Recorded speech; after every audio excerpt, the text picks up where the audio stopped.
François Ier, roi des Français, c'est un bon gros bourrin, et en voici la preuve. Si tu veux savoir comment deux rois se sont improvisés un combat de MMA pendant un dîner de kermesse au 16e siècle, bah t'es sur la bonne vidéo. Alors accroche-toi, on va faire un gibon dans le passé, bande de gueux. On vous embarque ici dans une belle histoire de roi, une de ces rencontres historiques qu'on ne voit qu'une fois dans sa vie. Un truc incroyable qui a fait trembler l'Europe au 16e siècle. Oui, c'est vrai. Vous avez déjà entendu parler de politique, de bouffe royale, de crasseurs d'olives en slip et de tournois de MMA improvisés à la race?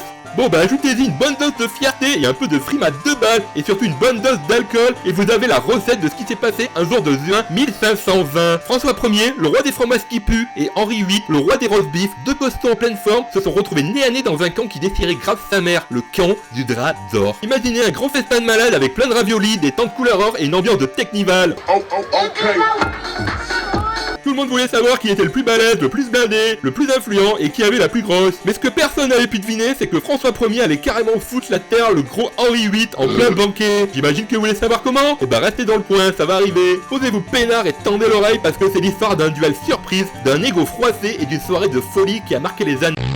Sans de mots. Du 7 au 14 juin 1520, Henri VIII et François Ier se sont éclatés comme deux gamins à la récré au camp du Gras d'Or dans le Pas-de-Calais au Frankistan. C'était la grande foire, chacun essayait d'éblouir l'autre avec des petits trucs de merde, genre regarde comment je fais tourner mes balles de merde. L'anglais, il avait même amené une collection de lutteurs tout pourris pour faire un octogone amical avec ceux de la France. Pas peur le Briton. Henri VIII, c'est un énergumène qui se la racontait grave et quand il fut à 14 grammes, il s'est pointé dans le pavillon de François Ier, l'a sauté par le col et lui sort avec son accent de pudding. Hey François, je vais te plier au catch. Bon, là il a vraiment eu les yeux plus gros que le ventre, sale pleute, parce que François Ier, il rigolait moyen, et c'était un bon gros bourrin de kermesse. Il te l'a chopé par le col et l'a fait tournoyer par-dessus lui comme un hélicoptère pour finir la nuque écrasée entre deux caisses de chou-fleur.